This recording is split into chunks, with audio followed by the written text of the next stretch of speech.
Good evening, everyone. Welcome to the September 25th, 2019 meeting of the Rotterdam Town Board. This evening I was not available for the agenda meeting, but we did have a presentation by Clint Claflin from Cusack & Company. They're our internal auditors, or our CPAs. I just want to afford Deputy Supervisor Christou a few moments here. He asked to kind of go through what it is that he gleaned from Mr. Claflin's presentation this evening. Mr. Claflin gave us pretty much a stellar review on our finances in every category. Our financial position as far as fund balance, the minimum recommended is 17%. Our fund balance is probably closer to 35 or 40%. Which is, very, very good. His exact words were, there are a few municipalities that are better, but not many. He suggested some funds go into the water and sewer building fund. There was, we talked about some, what we kind of categorize as dead fund accounts, maybe a project that is completed and there's $75 left in that account, or there's $2,000 left in that account, to clean them up and return those dollars to where they were funded by, or reallocate them to another capital improvement fund. 19% of our town's revenue is sales tax. He had a question on some fire district escrows, but all in all, he has in his report breakdowns from 2012 to 2018, and he complimented us on our financial management, hence why we've also received 2 Moody's upgrades since the last 4 years. Yeah. And kudos to the entire administration for being fiscally responsible and collaborating and working well together to produce these very nice numbers. Thank you. And part of that credit also goes to the prior administration for some of that as well. Yes, it goes back to 2012. Carried through, so give them credit for that as well. Ms. Marco, would you call the roll, please? Mr. Christou? Present. Mr. Kimberly is absent. Mrs. Miller-Herrera? Present. Mr. Sigdor? Present. Mr. Tomazone? Present. 4 present. Okay, would you all stand for the Pledge of Allegiance, please? I pledge allegiance to the flag of the United States of America, and to the republic for which it stands, one nation, under God, indivisible, with liberty and justice for all.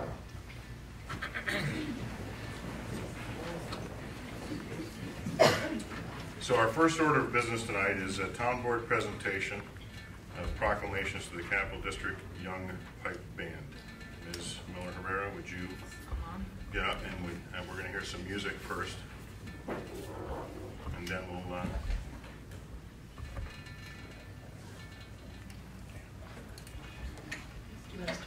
absolutely. Sounds like it, yeah. Yeah. Wherever you want to go. Wherever you want to go. Wherever you're comfortable.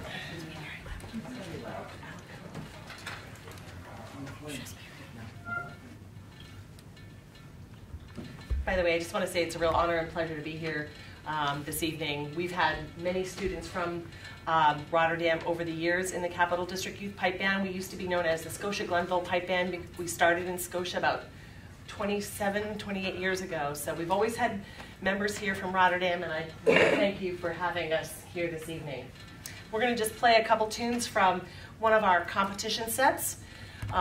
It's a couple of dance tunes, so if you want to get up and dance. All right. What? Yeah. Steve wants to do some break dancing. Yeah. So 1, 2, 3, 4, strike 2, 3, 4. 1, 2, 3, 4.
everyone want to introduce themselves?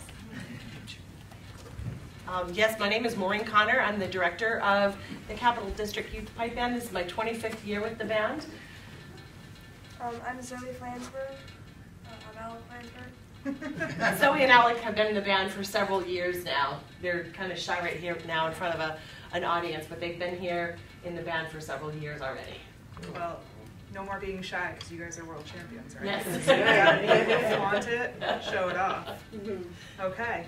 So, whereas the Scotia Glenville Pipe Band was founded in 1991, named for the village and town in which it originated, giving a nod to the Scottish ancestry of Scotia's founder, Alexander Lindsay Glenn, and whereas in 2016, the band's name was changed to the Capital District Youth Pipe Band to better reflect the diverse geography of the band members, as well as the organization's unique focus on youth, and whereas the band, to this day, continues to honor their Scotia heritage for wearing the Lindsay tartan and crest, also adopting a new logo in 2019 that features the Clan Lindsay Swan.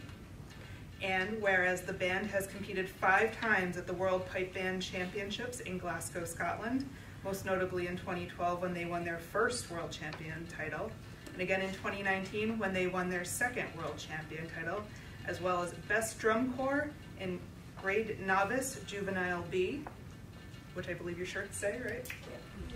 And Alec, by the way, is the leader. He's the Right, lead yeah. drummer, yeah. Whereas this year, the Capital District Youth Pipe Band was privileged to have bagpipers and drummers from all over the eastern United States, including New York, Vermont, Massachusetts, New Jersey, Pennsylvania, Virginia, and Florida, combining their talents into a seamless ensemble. And whereas a band is not complete without a director, with the Capital District Youth Pipe Band being led by the successful efforts of Director Maureen Connor, now, therefore, I, on behalf of the Supervisor Stephen A. Thomasone, Supervisor of the Town of Rotterdam, and on behalf of the Town Board, Town Administration, and all our town residents do hereby celebrate and honor the hard work and dedication put forth by Director Connor and the members of the Capital District Youth Pipe Band, and congratulate them on their first place victories at the 2019 World Pipe Band Championship. Thank you.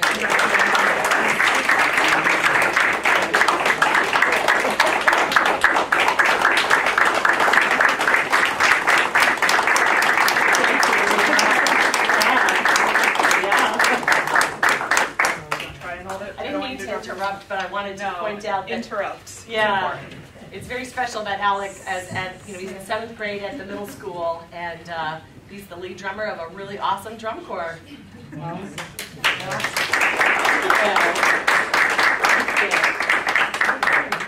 Thank you, guys. All right. Keep up the good work. Thank Yes. you. Can I ask him to play some AC/DC? Mr. Supervisor, I also think it's important that we congratulate the parents. That's what I asked. Yes.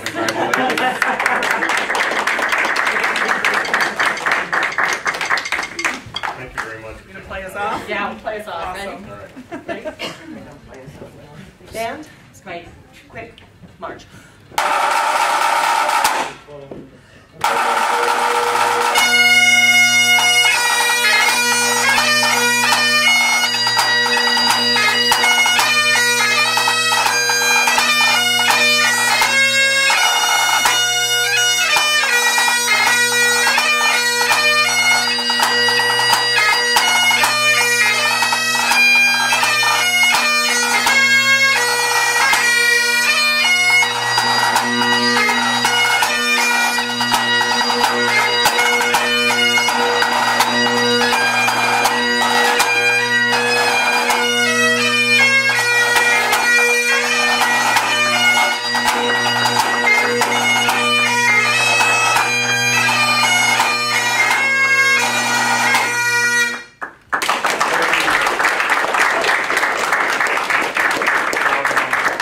Thank you very much. Thank you. Nice job. It's a good way to get into college, too. Oh, yeah. I'll tell you that, yeah.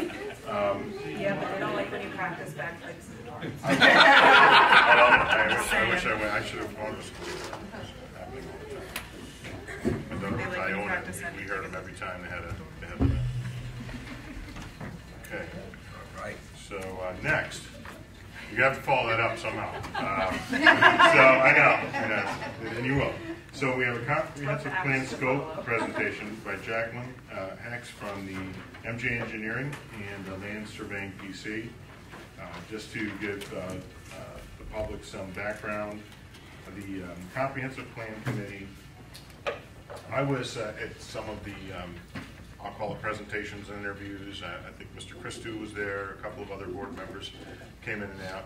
We did not make a recommendation. We did not influence the recommendation. The recommendation came from the Comprehensive Plan Committee itself because the majority of, most of the members were participating one way or another in the interviews and scoring the proposals that were given to us. And I won't steal any of Jacqueline's thunder and let her do it all, but I want to commend you on your presentation because honestly, everyone was very,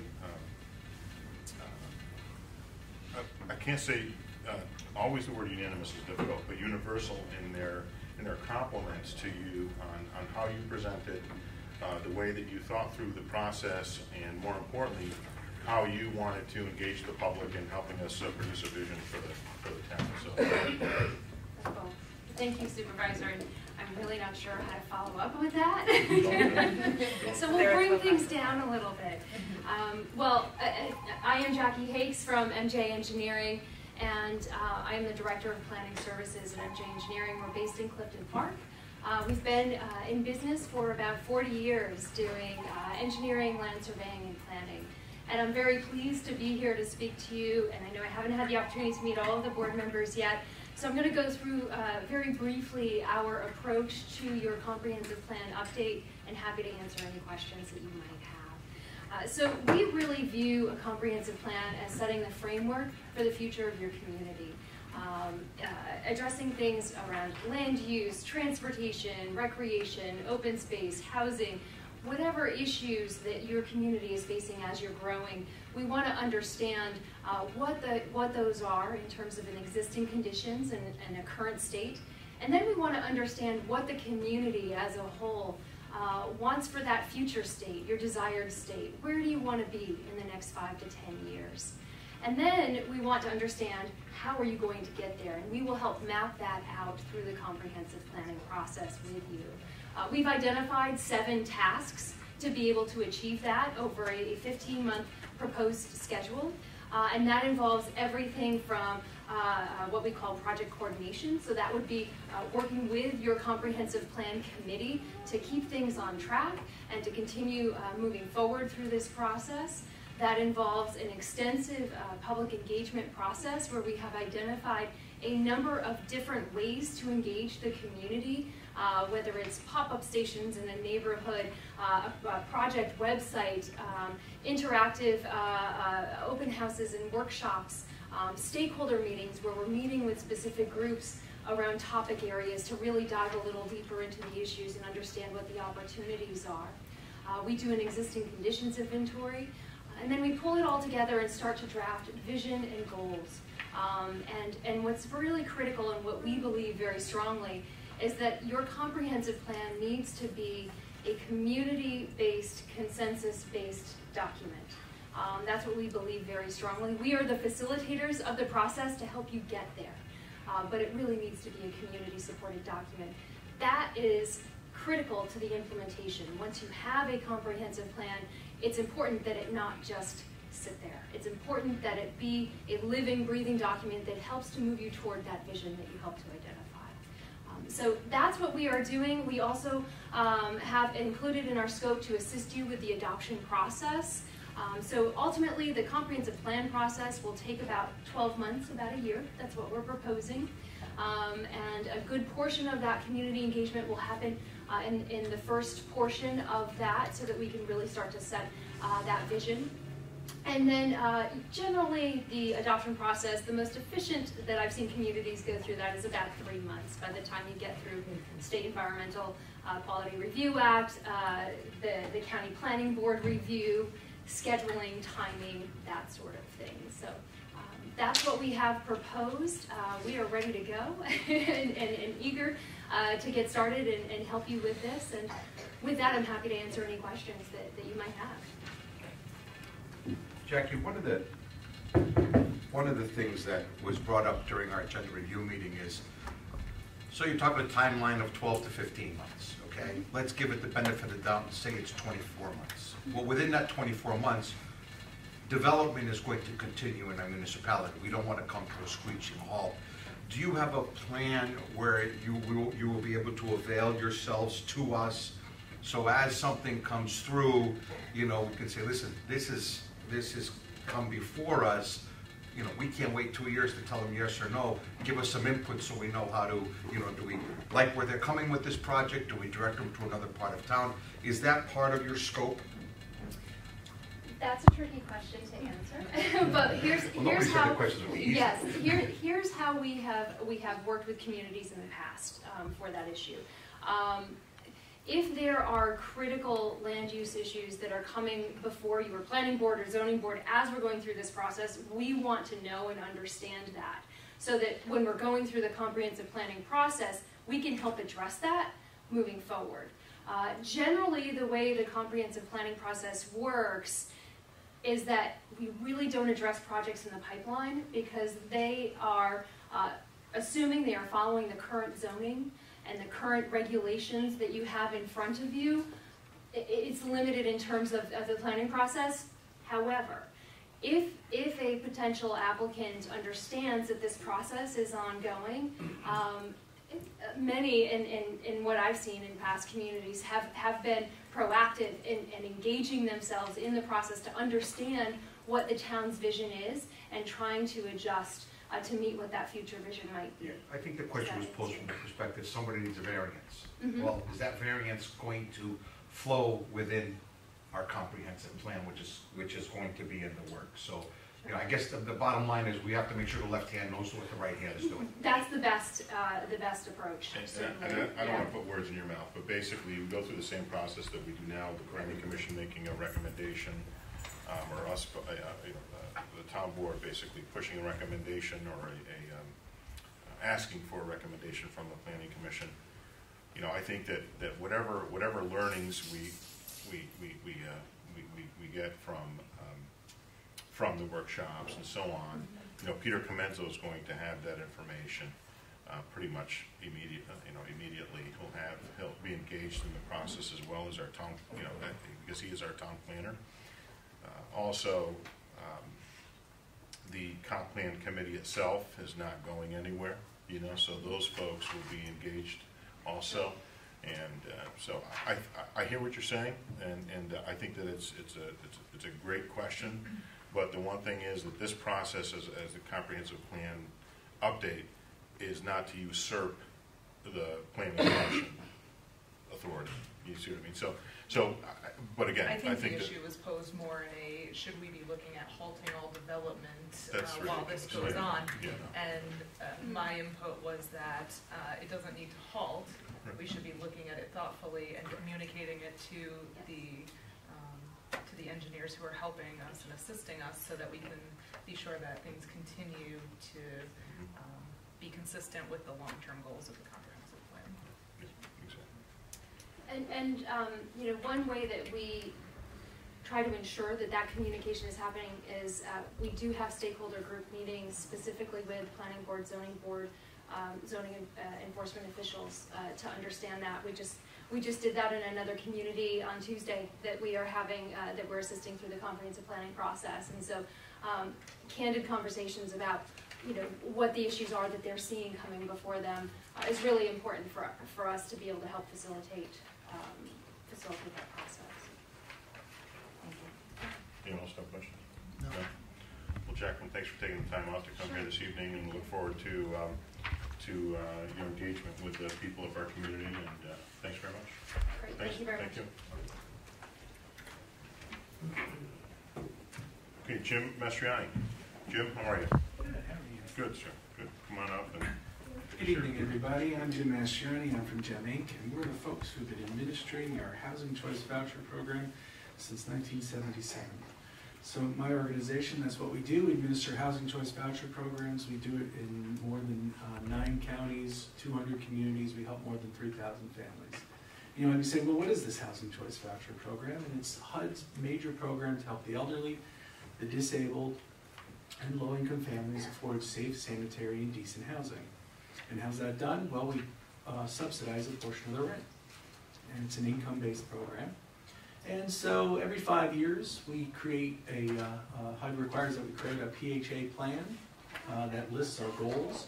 And we need to present that plan this evening and let you and the public have opportunity to comment on it. And the plan is, this is considered in HUD's eyes, this is a smaller housing choice voucher program, and we happen to be a high-performing housing choice voucher program. It gets scored every year. And so the plan is very minimalist. It's really just simply a list of goals. And so the 5 goals that we're looking at are, we want to expand the supply of assisted housing to meet local needs. We want to improve the quality of service through better process and information systems. We want to promote self-sufficiency and asset development of our families and individuals. We want to ensure equal opportunity in housing. And then we want to reduce fraud and program abuse. Your audit was mentioned earlier this evening. Our program is audited as well as part of that audit. And as I'm sure that you're probably aware, there were no findings. So the program in total is funded, estimated about $1.5 million per year. And that covers all subsidy, administrative fees, and then special fees to be able to pay our family self-sufficiency coordinator. And that lets us help, letting us help 208 families right now are participating in the program. There is a waiting list for the program. The waiting list currently has, has 359 people waiting. However, of those 359, 72 are living or working within the town of Rotterdam. And so since they get help first. The waiting list is moving relatively fast. It's going on about a year and a half, which is a pretty fast moving waiting list for these types of programs. I have other programs I administer where there are 5- and 6-year waits. So on average, the average subsidy per month for a participant is $541. And the average gross monthly income of a participant is just under $1,500. The majority of folks who are helped with this program, 76% of the families, are either elderly or disabled. The remaining fall into 2 main categories. They're your working poor, and then families typically with single parent households. And so what's nice about the way we've structured the program is that we have this family self-sufficiency program that works in conjunction. And that works with families one-on-one to figure out what the barriers are to their self-sufficiency. We enter into a 5-year action plan with them and get them referrals in the community. So if they haven't earned their high school degree, if they want to get like a nursing degree or something like that, if they have debt or credit issues, we work one-on-one with them to So solve part those of your issues. program includes a migration path? Yes, yes. It's not required. It's a voluntary program, but it's something that my organization, we believe very strongly in, and we've invested heavily in it. And other than the state of New York, we're the largest provider of family self-sufficiencies in the state of New York. So if I can answer any questions. Just keep doing what you're doing. Well, Your 5 goals are spot on. Thank you. And the more people we can help, the better community we become. Absolutely, I agree. Thanks, Sean. Well, thank you. Thanks Thank for you, everyone. Appreciate it.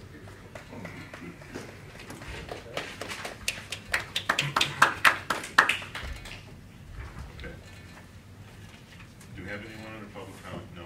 Okay. So we're going to move into our resolutions this evening. Resolution 297-19. Adopt the meeting minutes from the September 11th, 2019 and September 13th, 2019 town board meetings. Okay, I'll we move. I didn't say we have a motion. I'll Mr. second. Christou, and a second by Ms. Miller-Herrera. Anyone on the question? Okay, Ms. Marco, would you call the roll, please? Mr. Christou? Yes. Mr. Gitterelli is absent. Mrs. Miller-Herrera? Yes. Mr. Signor? Yes. Mr. Thomason? Yes. 4 yes, 1 absent. Okay, resolution 297-19 passes. Resolution 298-19, Appoint Bradley D. Canning to the position of assessor for the town of Rotterdam, full-time with employee benefits at an annual salary of $74,005.38 for a 6-year term commencing October 1st, 2019. Okay, may I have a motion, please? I'll move. Motion by Mr. Christo, is there a second, please? I'll second. Okay, second by Mr. Signor. On the question, I'd just like to recognize our assessor, Brad Canning here. He's sitting in the back. And Brad does an excellent job for us. I don't like to say those things publicly, Brad, you know that. But he does an excellent job for us. He's great with the public. He has, in my opinion, a phenomenal demeanor. He's patient. And that's, being an assessor is not an easy job. By any stretch. I think it's one of the most difficult positions that we have in any community. So I want to commend you for your work, and I want to thank you for asking, and also wanting to continue on with this, because I appreciate what you do.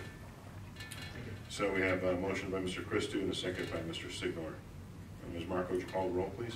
Mr. Christo? Yes. Mr. Guidarelli is absent. Mrs. Miller-Guerrero? Yes. Mr. Signor? Yes. Mr. Thomason? Yes. 4 yes, 1 absent. Okay, resolution 298-19 passes. Amend resolution number 210 of the year 2019 to appoint individuals to various seasonal and/or part-time positions at the indicated rates of pay for the year 2019. Okay, Yes, excuse me. let me Go go in ahead. the public on that. We forgot to mention that Councilwoman Samantha Miller Herrera added in, we put forth a motion to amend this resolution to add, and Ms. Marco when she gets to the resolution. So the why don't you read the amended resolution? Do you have it? Well, it's just to add the 20 hours. It's not Right. in the short form, so. Right, it says, basically. Why don't you reread section 1? Let me reread section 1 then. As it should be. You made that motion during the agenda meeting? Yes, Okay. amended to it. The motion to amend was accepted unanimously.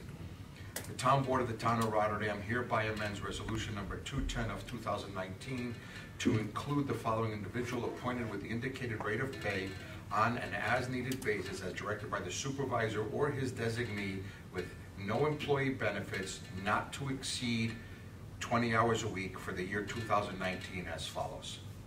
All right. So that's the resolution. And can we have a motion? I'll move. Motion by Mr. Christo. Is there a second, please? I'll second. Second by Mr. Signor. Anyone in the question? Okay, Ms. Marco, please call the roll for 299. Mr. Christo? Yes. Mr. Guidarelli is absent. Mrs. Miller-Guerrero? Yes. Mr. Signor? Yes. Mr. Thomason? Yes. 4 yes, 1 Okay, absent. resolution 299-19 passes. Resolution 319. Adopt local law number 17 of the year 2019 for the following purpose. Adopt a new local law entitled Chapter 73, All-Terrain Vehicles, as a part of the Code of the Town of Rotterdam. Okay, motion, please. I'll move. Motion by Mr. Christo. Second, please. Second. Second by Mr. Signor. Anyone on the question? Okay, Ms. Marco, please call the roll. Mr. Christo? Yes. Mr. Guidarelli absent. Mrs. Miller-Herrera? Yes. Mr. Signor? Yes. Mr. Thomason?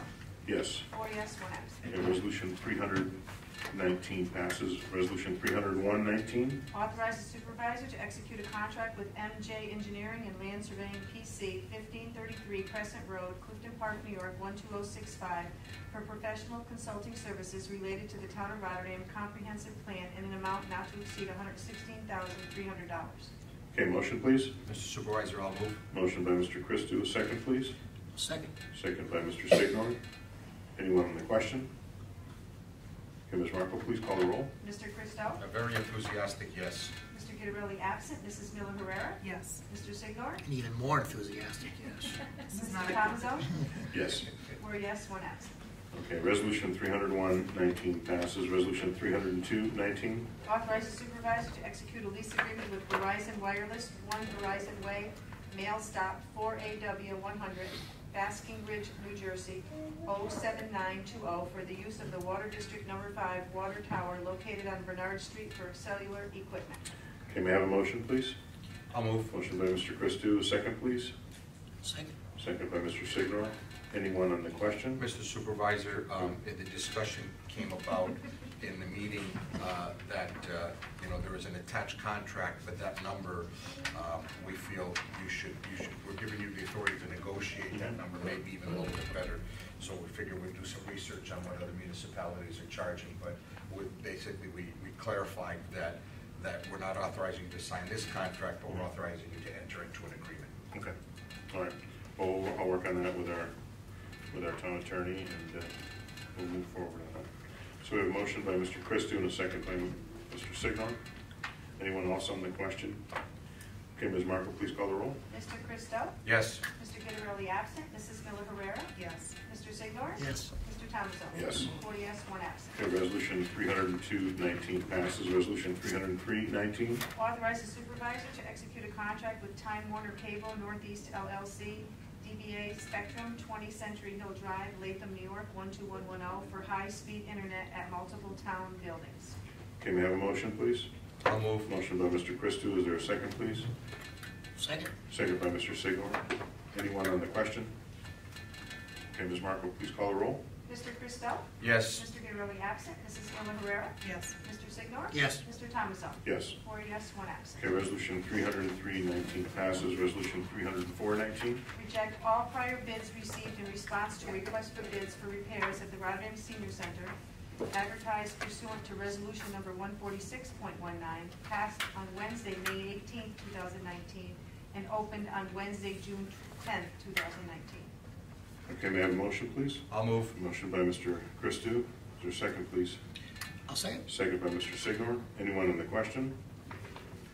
So, on the question, just as a way of explanation, we did receive bids earlier this year for repairs at the senior center, and without going into grave specific detail, the bids came in very, very high for the amount of work that needs to be accomplished at the senior center.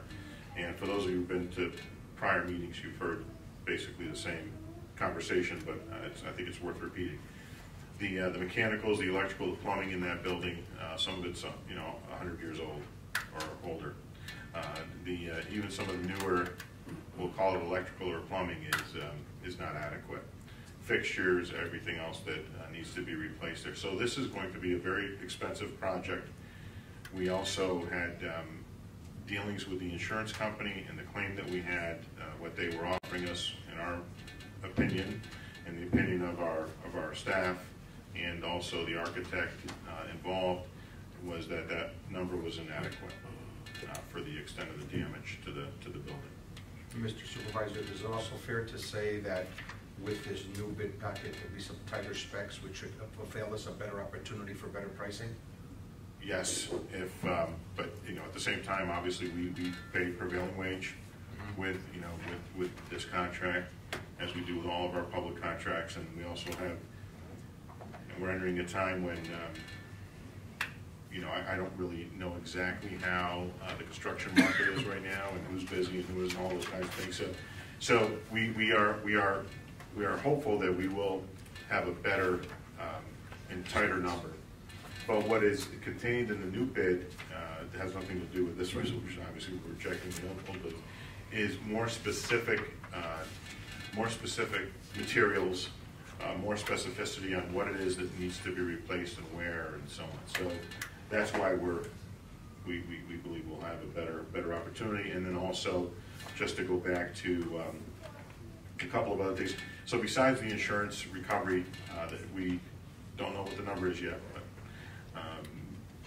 between those funds that the town has already set aside, money that we will glean from the end of the year here as we approach the end of the year, and whatever other funds we can kind of put together, as well as a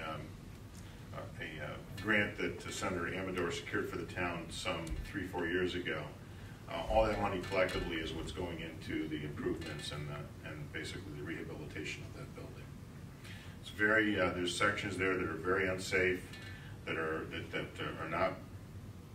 not passable. And, so for insurance purposes and everything else, we have some people who want to access sections of that building that we just can't let them do it because of liability. This project has a timetable to basically be complete, by the spring. So more to come on that. We'll see how the bids come in. We'll be voting on that resolution next. So Ms. Marco, would you call the roll for 30419, please? Mr. Christo? Yes. Mr. Guidarelli absent. Mrs. Miller Herrera? Yes. Mr. Signor? Yes. Mr. Thomasson? Yes. 4 yes, 1 absent. Okay, resolution 30419 passes. Resolution 30519. Call for bids to be open on Monday, October 28th, 2019 at 2 p.m. for the Town of Rotterdam Senior Center repairs to architectural finishes. Okay, may I have a motion, please? I'll move. Motion by Mr. Christou. May I have a second, please? Second. Okay, second by Mr. Signor. Anyone on the question? Okay, just on the question, I'd like to just publicly thank not just CT Mail, but in particular, I'd like to thank the staff at the Senior Center. And I'd like to thank Lloyd Denny, who we hired earlier this year to kind of spearhead this project to assist us. And just to give you some idea of Lloyd's background, I pulled his resume earlier because one of the things that, you know, one of the, I've just got to say this, you know, the internet's a fabulous thing. You get a lot of information on it, but then also people put a lot of false information out there. So I'd like to just correct some of the things that people are saying. So as far as Lloyd's experience, Lloyd was retired. He's retired from the New York State Office of General Services, where he was the Associate Architect, Division of Construction Management. He was Bureau Chief for Design and Construction Coordination. So he knows what he's doing. He is helping head up this project for the town. He also helps us with code enforcement and other matters. So I want to just say publicly that we're in good hands. The bid package is ready. We'll be advertising it, and hopefully by the end of the month, we'll have, at the end of October, excuse me, we'll have some bids in, and then shortly after that, hopefully we will award a low and responsible bidder for the improvements and rehabilitation of the building. Okay, anyone else on 30519? Yes, Go ahead, Mr. Steve. Supervisor, I just say, Lloyd has he's done an outstanding job of also keeping us informed of his thought processes as well, sending us the emails and really keeping us up to date, and really doing an outstanding job. So I just wanted to add to those comments that you made, Mr. Supervisor. Okay, thank you. Ms. Marco, would you call the roll, please? Mr. Christo? Yes. Mr. Guidarelli absent. Mrs. Miller Herrera? Yes. Mr. Signor? Yes. Mr. Thomasson? Yes. 4 yes, 1 absent. Okay, resolution 30519 passes. Resolution 30619.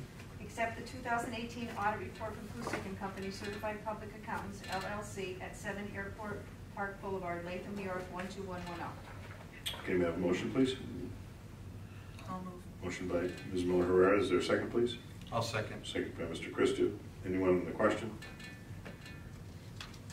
Okay, Ms. Marco, would you call the roll, please? Mr. Christo? Yes. Mr. Guidarelli absent. Mrs. Miller Herrera? Yes. Mr. Signor? Yes. Mr. Thomasson?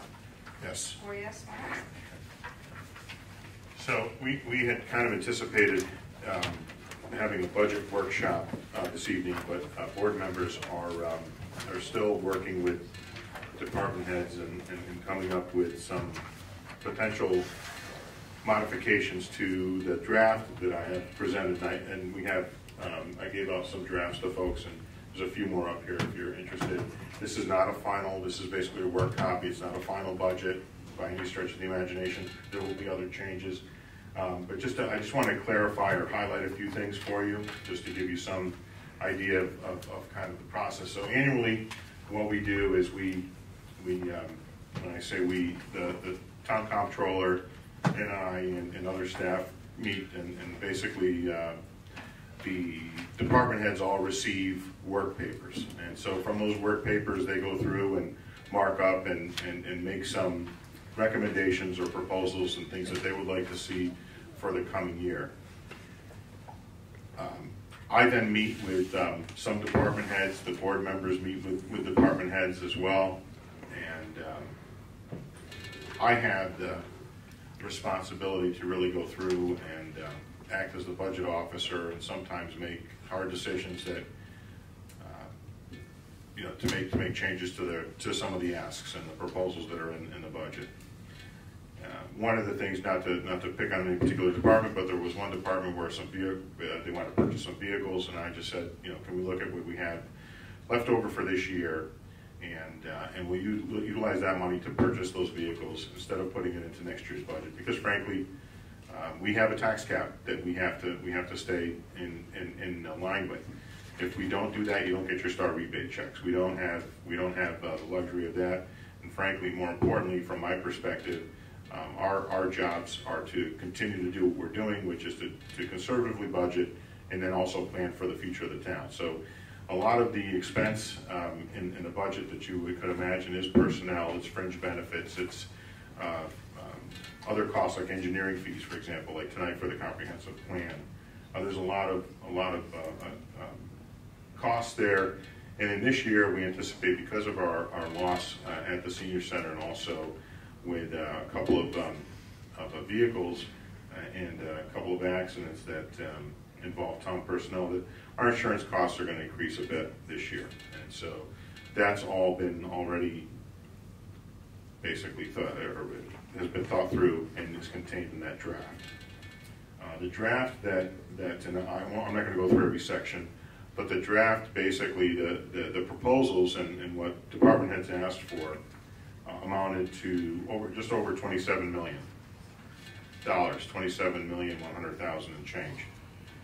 Last year's final budget that we approved was at $25,260,000 and change. So you can see there's quite a difference there. Now, most of what people asked for, when I say people, departments asked for, some of the things we do need, but we're going to move through and look at other opportunities, whether it's through grants and other options that we have through our money that we have saved in the town in reserves.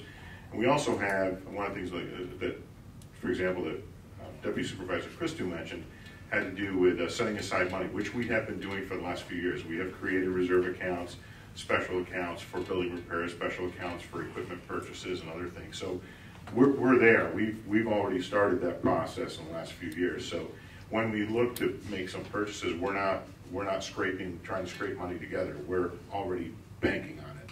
We've already banked some reserves.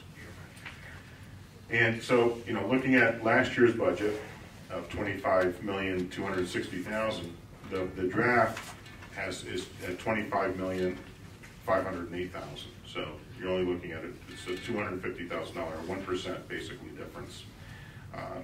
It'll change. The board members are going to come up with some changes.